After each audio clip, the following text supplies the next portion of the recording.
வணக்கம். வாழ்க வளமுடன். திதியை பிடித்தால் விதியை வெல்லலாம்.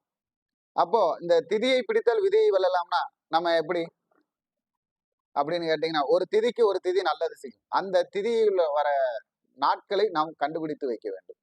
அவ்வளவுதான். அப்போ பிரதமை திதிக்கு துவாதசி திதி நல்லது பண்ணும்.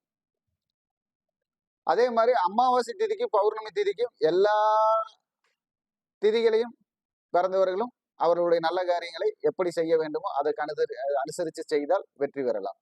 ஆனால் மீதி இருக்கிற எல்லா திதிகளுக்கும் நாம் ஒரு திதிக்கு ஒரு திதியை பலமாக பயன்படுத்த வேண்டும்.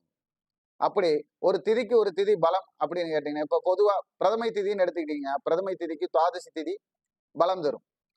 அதே மாதிரி அந்த பிரதமை திதியில பிறந்தவங்க நட்சத்திரம் துவாதசி திதியில வர்ற அன்னைக்கு அவங்க துவாதசி திதியும் அந்த பிரதமை திதி பிறந்த நட்சத்திரமும் வரும் அன்னைக்கு அவங்க ஒரு புதிய செயல்களிலோ புதிதாயிட்டு எந்த செயல்களில் வேணாலும் அவர்கள் தொடங்கினாலும் அது அவர்களுக்கு ஒரு வெற்றியை தரும். முக்கால் பாக நன்மைகள் அந்த மாதிரி திதிகளும் நட்சத்திரமும் சேர்ந்து வரும் பொழுதுதான் அவர்களுக்கு நடந்திருக்கும்.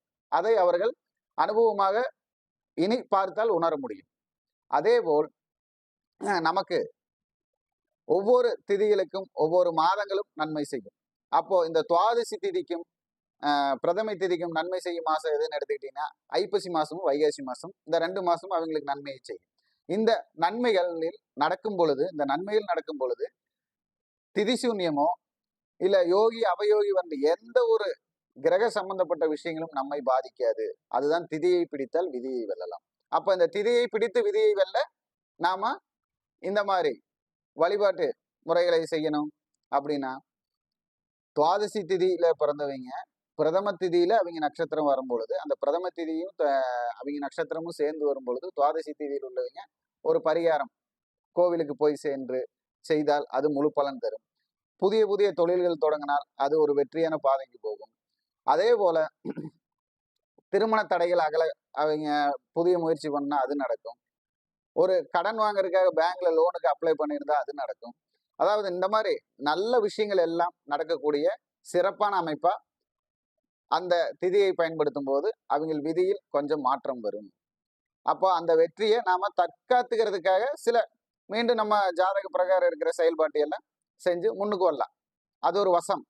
அது இல்லாம நம்ம இந்த திதியால் பிறந்தவங்களுக்கு இந்த திதியால் நன்மை நடக்கும். அப்ப அந்த திதியை நம்ம பயன்படுத்தணும். அப்படிங்கிறது எப்படின்னு கேட்டீங்கன்னா, அதாவது இப்போ நான் சொன்ன மாதிரி பிரதம திதியில பிறந்தவங்களுக்கு துவாதசி திதி. அப்ப இந்த பிரதம திதியில பிறந்தவங்க நட்சத்திரம் துவாதசி திதியில வரும்போது அந்த துவாதசி திதியும் இந்த நட்சத்திரமும் சேர்ந்து வர அன்னைக்கு அது என்ன நாளா இருந்தாலும் அது அவங்களுக்கு நல்ல நாள்.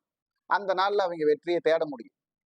அது என்னென்ன வெற்றியை தருன்னா பெரிய பெரிய வெற்றிகளையும் நம்ம பயன்படுத்தலாம். என்னென்ன அப்படின்னு கேட்டீங்கன்னா, இப்போ ஒரு ஷேர் மார்க்கெட் இன்வெஸ்ட்மெண்ட், அதே போல ஒரு லாட்ரி யோகம், அதே போல் நம்ம செயல்படுத்தக்கூடிய அதாவது முதலீடு செய்து நம்ம வெற்றி பெறக்கூடிய எல்லா விஷயத்திலும் நமக்கு நல்ல வெற்றியை தரும்.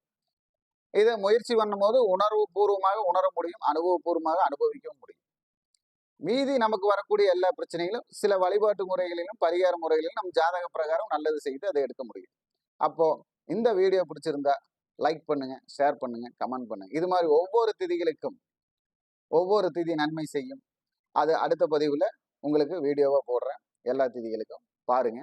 இப்போ இந்த வீடியோ பிடிச்சிருந்தா லைக் பண்ணுங்க, கமெண்ட் பண்ணுங்க, ஷேர் பண்ணுங்க. இதுவரைக்கும் என்னிடம் ஜாதகம் பார்த்த எல்லாருக்கும் நன்றியை தெரிவித்துக் கொண்டு ஆன்லைன் மூலமாகவும் நேரடியாகவும் ஜாதகம் பார்த்த எல்லாருக்கும், அதே போல் இதுவரை என் சேனலை சப்ஸ்கிரைப் செய்த எல்லாருக்கும் என் ஆத்மார்த்த நன்றியை தெரிவித்துக் கொண்டு மீண்டும் அடுத்த பதிவில் சந்திப்போம். வணக்கம். வாழ்க வளமுடன்.